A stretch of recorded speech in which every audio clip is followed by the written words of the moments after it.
बहुत समय पहले दिल्ली की धरती पर एक जगह थी जिसे लोग इंद्रप्रस्थ कहते थे। कहते हैं यह वही नगरी थी जहां पांडवों ने महाभारत काल में अपना राज्य बसाया था। सदियों बीतते गए, राजवंश बदले, लेकिन यह जगह आबाद रही। 16वीं सदी में जब मुगल बादशाह हुमायूं दिल्ली आया तो उसने यहीं पर अपनी नई राजधानी दीनपनाह बनाने का निश्चय किया।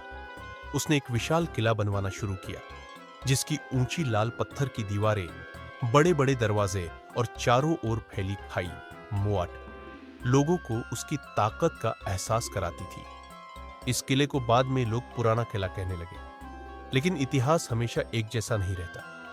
1540 में शेरशाह सूरी ने हुमायूं को हराकर दिल्ली छीन ली। उसने इस किले का नाम बदलकर शेरगढ़ रखा और इसे और भव्य बनाया। यहीं पर उसने एक सुंदर मस्जिद, कैला-ए-कुहना मस्जिद बनवाई। कुछ वर्षों बाद किस्मत ने पलटा खाया और हुमायूं वापस दिल्ली आया। उसने फिर से किले पर कब्जा किया और यहां एक अष्टकोणीय इमारत शेर मंडल का निर्माण करवाया। कहते हैं यह उसकी लाइब्रेरी और तारे देखने की जगह थी। लेकिन दुख की बात यह है कि यहीं की सीढ़ियों से गिरकर 1556 में हुमायूं की मृत्यु हो गई। किले की दीवारों ने सिर्फ बादशाहों के वैभव ही नहीं बल्कि कठिन समय भी देखे।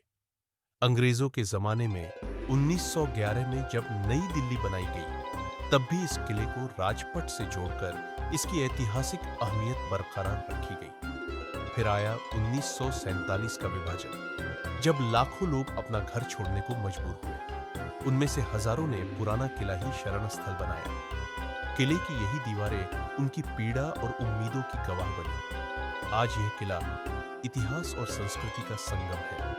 यहाँ हर शाम एक लाइट एंड साउंड शो होता है जिसमें दिल्ली की 7 नगरियों की कहानी सुनाई जाती है। पर्यटक इसके विशाल दरवाजों से अंदर जाते हैं, शेर मंडल और मस्जिद को देखते हैं, बावली और हम्माम की झलक पाते हैं और पास की झील में नौका विहार का आनंद उठाते हैं। इस तरह पुराना किला सिर्फ पत्थरों का ढांचा नहीं है, यह दिल्ली की हजारों साल पुरानी सभ्यता, राजाओं की जीत हार और आम लोगों की खुशियों और दुखों का मौन साक्षी है।